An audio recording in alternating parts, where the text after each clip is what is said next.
I'm like, if you can have that and you have vision, and you could really create something, so something that's spectacular and that stands out and that can have an impact, hopefully a positive impact, or at least an impact to like create inspiration for someone.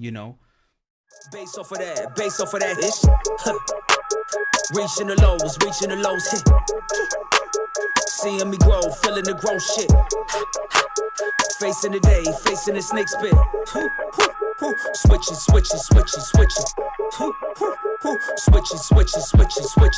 Switching the roof off. Speaking the truth raw. Taking the truth hard, creasing the juice guard, raising the roof off. They go Draco, make them pay slow, take they play go. Hit they weight, bro, face your fate, don't wait if they go. Regular show, no regular goat, no regular snow coat. Regular folk don't choke on hope, they walk on tightrope.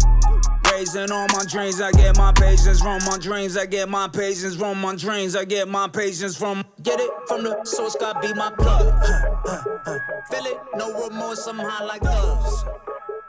My parents are really like just devoted spiritual people, practices from the East.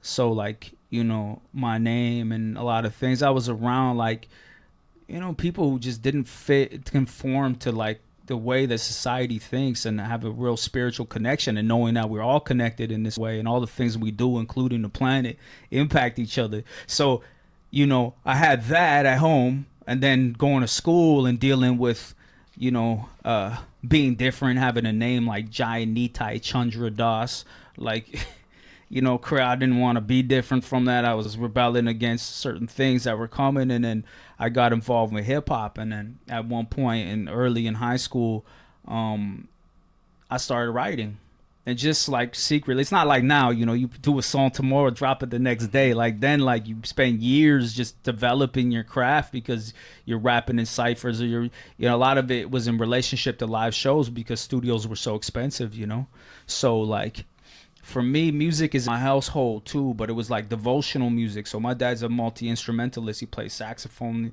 and flute, and in like a fusion band in the 70s.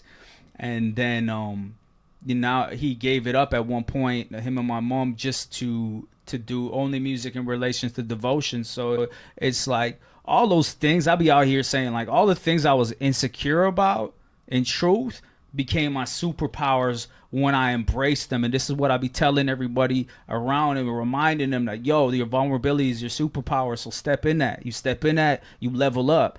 And that's actually where your strength is. Imagine, bro, all the things we insecure about, like that's your superpower, you level up. So I'm doing that based on my personal experiences, and seeing that, and then mentoring so many people. And prior to being involved directly in the community, you're in the music community, so you're dealing with all these other artists and creative people, and finding your tribes.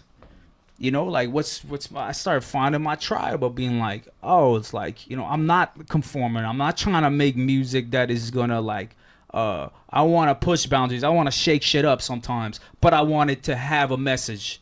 So I'll hit you so hard, could be so dark and so aggressive. But if you're listening to what I'm saying, it's usually about love or some form of struggle, or trying to empower ourselves to do better in some way, But hit you with it in a way that, the artists that are talking recklessly are doing, but in my sound, So.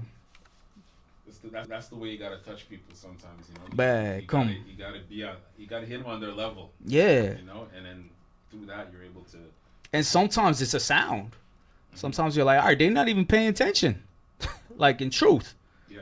I'm like, what's the sound? But the sound, it's not like I'm not doing it in the sense of doing it because of that. It resonates with me. So I'm like, I grew up on melodies from the East that are melancholy and all in minor modes and stuff that over here they express sadness.